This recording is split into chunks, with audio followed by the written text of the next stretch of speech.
ဒီစာအုပ်ဆိုင်တွေမှာအပြင် City Mart မှာပါရောင်းအကောင်းနေရဲ့ size ဆရာဒီကိုမင်းခါကနေပြီးတော့ကျွန်တော်ဒီ book cover design ကိုလာပါတော့ဆိုတော့အဲ့ book cover နာမည်ကဒီရှင်ဖန်ချင်းအနှစ်သာပေါ့ဆိုတော့အဲ့ book cover ရဲ့အကြောင်းအရာတွေထဲမှာဆိုတော့ဘာတွေပါမလဲဆိုတော့ပြအချင်းနဲ့ပတ်သက်တာတွေပါပေါ့နော်အဲ့ခေါင်းစဉ်ပုံစံအတိုင်းပဲကျွန်တော်ကအရင်ဆုံးအဲ့တုံတန်းရဲ့ချက်စဉ်းစားရတယ်ကျွန်တော်ဒီဒုတိယကစူးစမ်းနေတဲ့ပုံစံမျိုးနှစ်ခုကိုကျွန်တော်ချက်ထည့်ရတယ်ပြီးတော့ကျွန်တော်ဒီအဲ့ typography ပုံစံကိုဘယ်လိုဆွဲလဲဆိုတော့နဲ့တုံတန်းဆန်ဆန်ပုံစံမျိုးနဲ့ကျွန်တော်ချက်ကိုဆွဲပေးရတယ်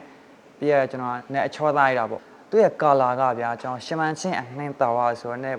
နည်းပေါ့ဒီအစိမ်းနူးရောင်လေးနဲ့ပြီးတော့ net color ရောင်နဲ့ကျွန်တော်ထည့်ပေါင်းစပ်ပေးတယ်ပေါင်းစပ်ပြရတဲ့ကျွန်တော်နည်းနည်းပေါ့အဆင်ပြေလို့လေးကျွန်တော် try ကြည့်ရပေါ့ပြီးတော့ကျွန်တော်အဲ့ခဲစာအုပ်တိုက်ရဲ့ logo ရဲ့ထည့်ကျွန်တော်ဒီအဲ့ခဲစာအုပ်တိုက်ကိုကျွန်တော်ဒီ director communicate ပြရပါတော့ကျွန်တော်ဒီအပြင်အထက်မှာဆိုရင်သူကဒီအပြင်မှာပို့လှနေတာဗျာ